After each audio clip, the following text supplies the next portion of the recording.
Mr. Navarro is an economist, and I am an economist, and Michael is an economist. At that point, we part company. When this man talks, I have a vision in my mind that is captured by the phrase, not the sharpest knife in the drawer. Anybody who trades with Russia is in some way making money off making that trade, because that's why the trade happens. It's profitable for the two sides to get together. That's what trading is about. Russia trades, I would guess, with at least 100 countries in the world, one of which is India. Mr. Navarro has decided that if you trade with Russia and you make money for Russia as part of the trade, well, therefore, you're killing Ukrainians. On that grounds, there should be an endless war of everybody against everybody, because Mr. Putin would be able to say exactly the same thing about the United States and everybody who trades with the United States. You are providing profits for the United States, which are taxed and used by the government to kill Russians in Ukraine.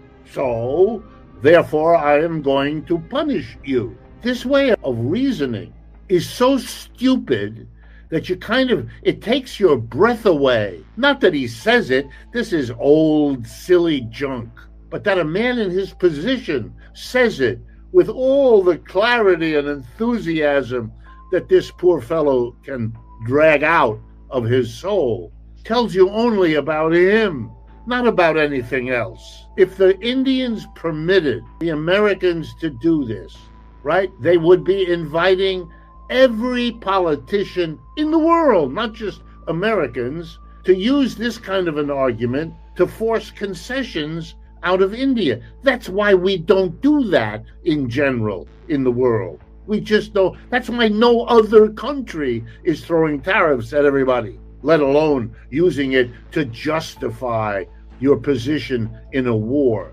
The war in Ukraine runs through Washington, D.C., which made the decision to push NATO to the frontier of Russia. Everybody who isn't silly knows that.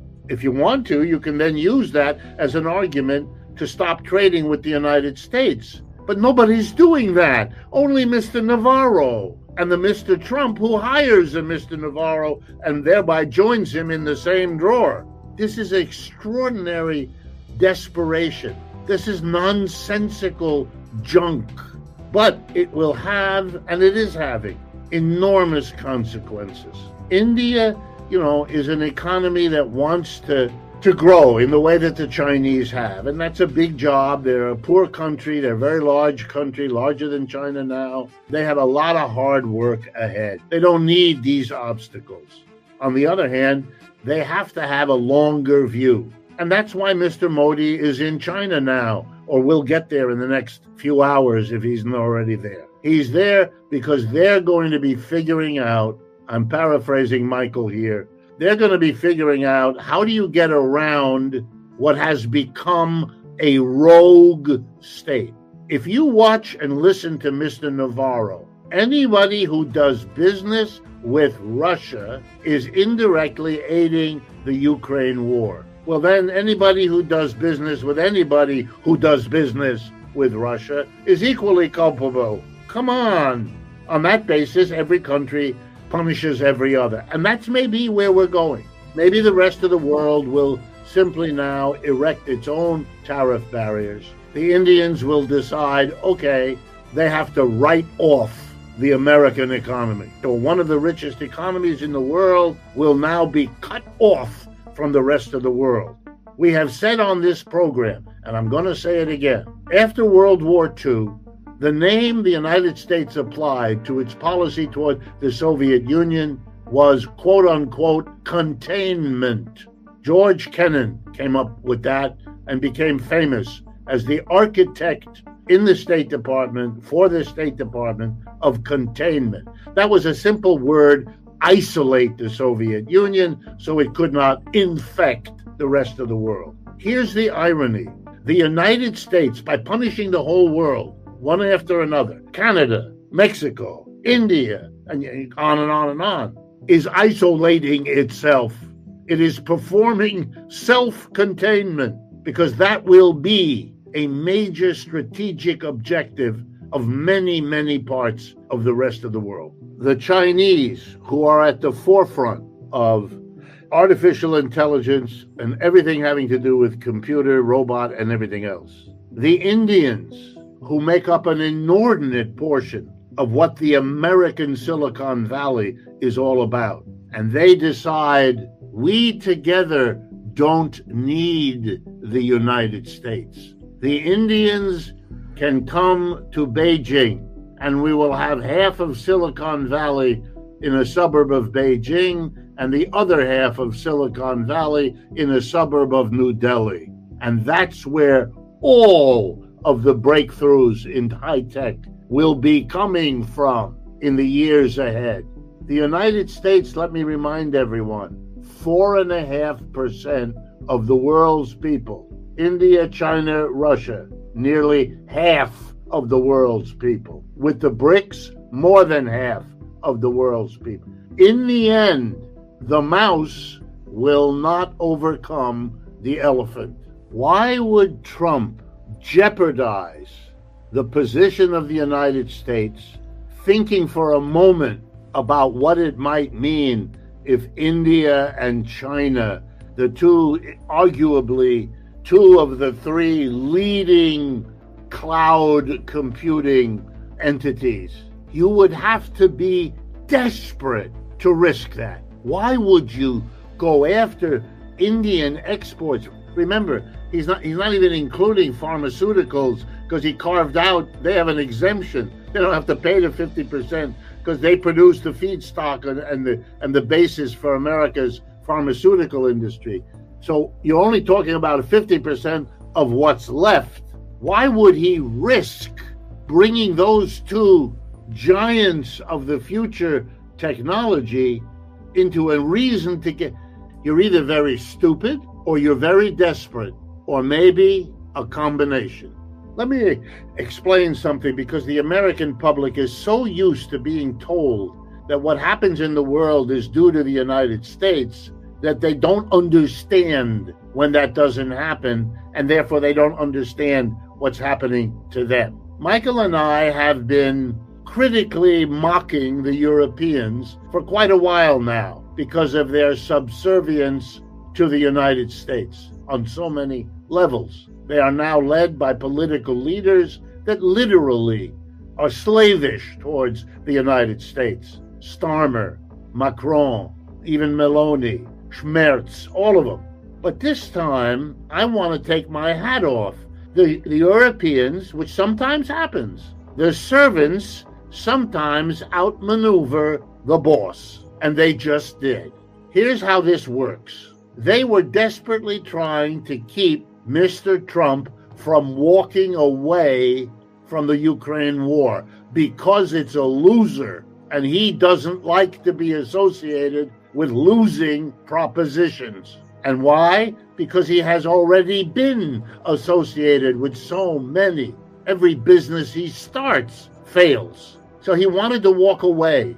And he said to the Europeans repeatedly, I'm out. We're out. We're not doing this anymore. The Europeans became desperate.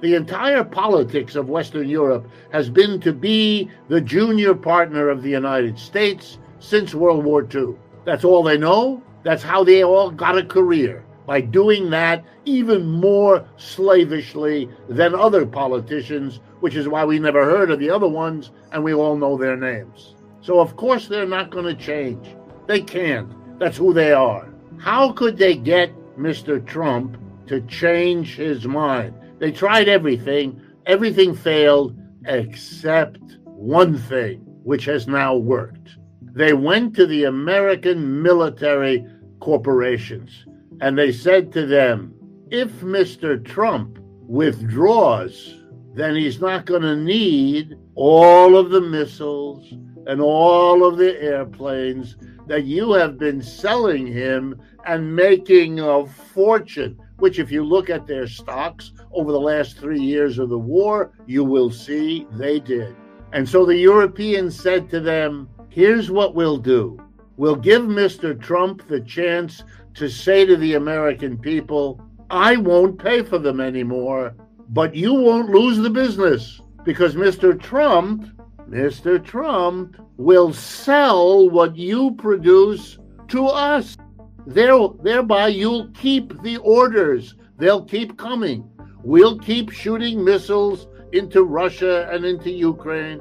We'll keep using up all the guns and all the Your business is secure if you work with us, the Europeans, to provide this solution to Mr. Trump. It won't be American dollars. It will be European dollars. And that's where I come together with Michael. We've gotten the Europeans to fund the military-industrial complex of the United States. And this will not end. This is just the beginning. So it's very important that you understand that. That's the plus side. Here's the negative side. The Europeans will now have to come up with huge amounts of money to buy the military equipment that Mr. Trump is now going to sell them. And where are they going to get the money from? They're going to have to go deeper into debt. That's what Germany is doing. And they're going to have to curtail their social welfare spending to free up the tax money to pay for it all. And that is going to sharpen the social conflicts inside all of Europe because their working classes are organized, unlike the American. They have the organizations with which to protest. That's why September 10th is the date to focus on, because that's when the French have announced they're going into the streets to shut the country down because of its threatening the social welfare state. The new budget of Mr. Macron takes away paid holidays, reduces the pension, increases the deductibles on their medical insurance, and a whole lot of other horrific things. But let's not take a step. As they go down, the Merzes, the Macrons, the Starmers, they proved themselves able to manipulate Mr. Trump. They tried several things. It didn't work. They kept at it, and they came up with a solution. They will keep the guns and missiles from the United States flowing. The industrial military complex will be happy, and the only loss will be if Mr. Trump withholds intelligence and the active participation of the American military in Ukraine. And my guess is he probably won't. So that war will continue, which for the American military producers is very good news. And for the Europeans who make this happen is very good political news because they have nothing else. In the long run, my guess is that the social conflicts inside Europe will get worse, as they will in the short run with this program, and that's what we'll be talking about in the months ahead. Lockheed Martin is making more than 97% of its revenue from the government. Yes, I mean, it is beautiful to watch the ignorance on display. No awareness of what it is that they are copying. The arguments of the German Nazis was exactly the same. We're in a position, we buy most of what they produce. They depend on us in 100 ways. We could have a more efficient arrangement. It's the same logic that makes a big company buy a small one. It's more efficient if they're internal than external. I used to love it because I used to explain to these people in seminars when they would call me in. Because I'm a professor, they assumed I thought the way they did. And I would say to them, the entire logic of economics, celebrating the market, is for these 27 reasons. If you buy a company, you are destroying the market. There is no market anymore. That has become an internal operation. You criticize the Soviet Union because everything is internal to the government. That's what you're doing. And they would look at me like little puppies who have just done something on the family rug that they shouldn't have, because they didn't know the answer. They want the professor to celebrate the market as they destroy the market, as they refuse the market and tell you how much more efficient we can be if we don't have a market. That's fascism. That's what it is about. It's about state running capitalist enterprises so that the state enforces the capitalist system for the benefit of the rich. Notice that when Mr. Lutnick or Mr. Trump talk about it, it's about the rich. We're going to get richer. We're going to have more GDP. We're going to, in socialist countries, when the government takes over private enterprise, it's about raising the country out of poverty, lifting the wages. I'm not endorsing China or any of this, but it's using the state merger with the private for a very different purpose, a whole different set of goals in the case of a China or a Russia than you have here. And therein lies the difference. It's as if you didn't understand, oh, they're the same thing. They have a president, they have a president. Yeah, but what the president means differs in one country from another. They're not the same because they have something similar. I mean, that's childish way of thinking. I've had that all my life when people tell me, oh, Stalin was a dictator and Hitler was a dictator. Oh, goodness, that's true. They both urinated standing up. That doesn't mean very much. That doesn't make them the same. You know, for God's sake. Did you notice that they went to war and killed each other in huge numbers? Might give you a clue that they had some differences. Every working man or woman, any person, you must now be extremely careful about your financial situation. Don't make major expenditures if you don't have to.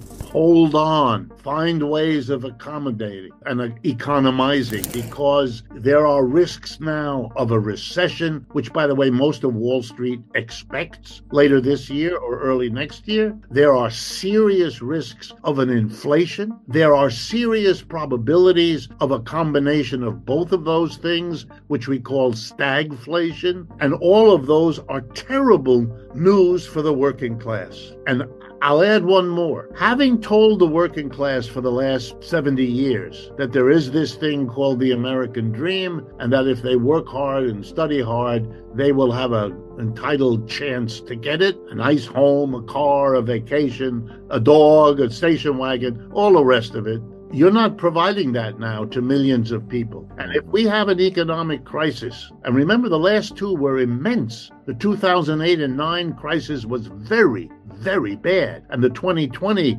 so-called pandemic crisis also. If we have another one on those scales on top of the receding American dream, you are putting your working class under extraordinary stress, and it would be naive not to expect extraordinary political, ideological outgrowths from that situation. To be honest, if people say to me, which they do, is it possible by some mixture of good luck that this all works out for Mr. Trump? The answer is yes, that could happen. It's not a zero probability. It could. But if you want me to tell you what I think is going to happen, I think it's going to be a disaster. I look at all of this as a professional economist, and my image is that I'm watching one of those proverbial movie scenes where you see a train crowded with people having a good time, but from where you sit, you can see the train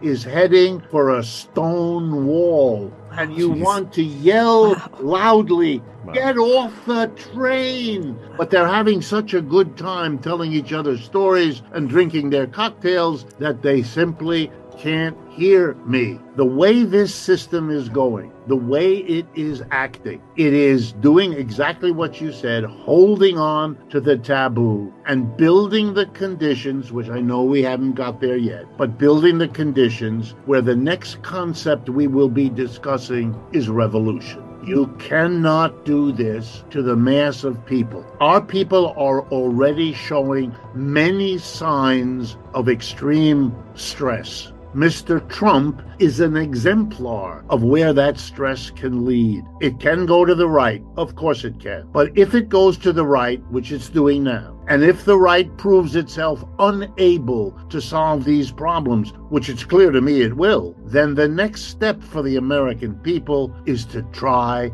to go to the left, which after all they did in the 1930s. There is no reason they can't or won't do it again. But we Americans have to understand we are not in position to win. We're not even in a position to fight another Cold War. China isn't a Cold War the way the Soviet Union was. The conditions are completely different. And if the United States pursues it, I, as a betting person, would bet we will lose. Not out of it. Not that we aren't strong. We are. Not that we aren't rich. We are. But the world isn't a place where statements like we're rich and we're strong carry the day. That is over. Well, and I think that is a necessary way to frame or to contextualize all of the other important issues. Well, I'm here to tell you,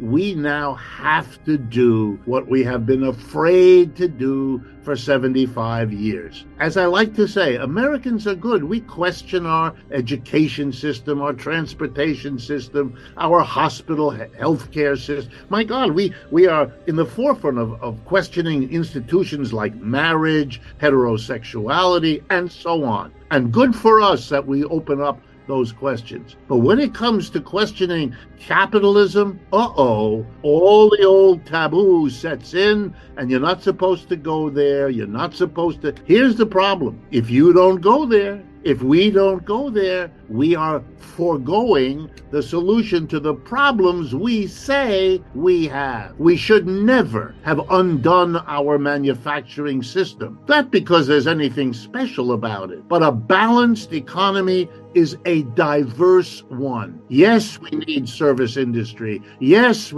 but we also need manufacturing. Right now, the most troubled part of our population are relatively less educated in the formal sense, males without jobs and without any prospect for getting them. Those were the people who worked in manufacturing. And a manufacturing job doesn't have to be dirty and dusty, and it can be clean and ennobling if you want it to be. All of that is within reach unless we hold on to the taboo. And the only people left for whom that taboo works is the very elite that the Rand Corporation makes so clear to us sits at the top. If it weren't for them, I would be able to talk to 10 times more people, and all the others like me, and I can assure you I'm not the only one, out there ready and willing to go, would have the audiences that need to hear that message. 2023, a venture capitalist bought the company out and did what they all do, which is carved it up into pieces, sold each of the pieces,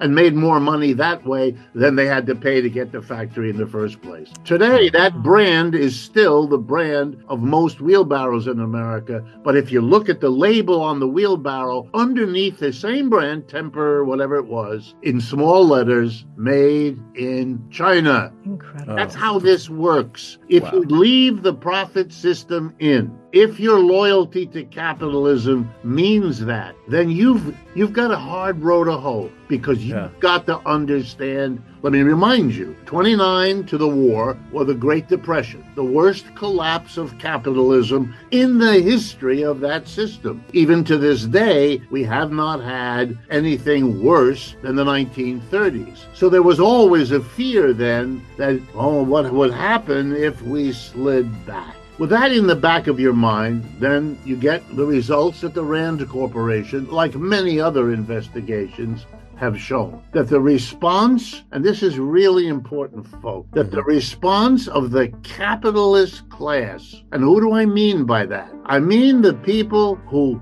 are employers, the people who are in the position of hiring other human beings. The United States Census tells us that 3% of the American people are employers. The other 97% are not. And what that means, whatever else you think, it puts that 3% in a position to make powerful decisions that the other 97% of us have to adjust to, have to live with, and basically have to accept, unless we make a revolution, which, as you both noticed, we have not had. If you allow the system to function in the normal way that a capitalist economic system functions, then I have to give you the answer, your own words. That's the way the world was. That's the way decisions got made. And it is neither surprising nor shocking that they were made in that way. Could you have had a different outcome? Absolutely. But in order to get it, and I'll describe it to you in a moment, in order to get it, you would have to change the system. And what I mean by that is you would have to stop making the decision based on what is profitable. Right. I'm a professor of economics. I have learned about capitalism as the profit maximizing system. Right. That's what I learned, and I went to all the fanciest schools this country has to learn it. And they tried their level best. Half of my professors were Nobel Prize winners, and sitting next to me in my class at Yale, where I got my PhD, was one of the very few women that took economics courses in those days, and you know her. Her name is Janet Yellen. Wow. Oh my God. Wow. So you were there in the room where it happened. And I know these people personally because we all went through college and university together, et cetera, et cetera. If you make profit the guiding, if profit is the bottom line, which not only I was taught, but I have taught that to generations of students as a professor, then you get these results. If you don't want these results, you've got to deal with the way people are taught to make decisions. I'll give you the simplest example. If you move your manufacturing out of Pittsburgh and Cincinnati and St. Louis and all the other places, Detroit. I mean, I love to use Detroit. In 1975, it had 2 million people. Today, it has 700,000 people. I mean, that's it. End of conversation. That's called an economic disaster. That's as bad as having dropped bombs on that place and having killed all those people. Obviously, that's not what happened. They were, but they were driven out by loss of jobs, et cetera, et cetera. So if you move your manufacturing, what is going to happen? Well, we know what happened to the companies that did it. They profited, which is why they did it and keep doing it. But let's take a look, just you, me, and the people participating here. If you produce it in China, it means you're going to have to bring it back 10,000 miles from Shanghai or Tianjin or any of the, in order to sell it to the American public. And you all know you can go buy an electronic device or furniture or kitchenware or a whole lot of other things, and it says made in China. Well, what's the problem here? The problem is you are befouling the air with all the exhaust from all the freighters that are crisscrossing the ocean. What are you doing to the water? What are you doing to the fish?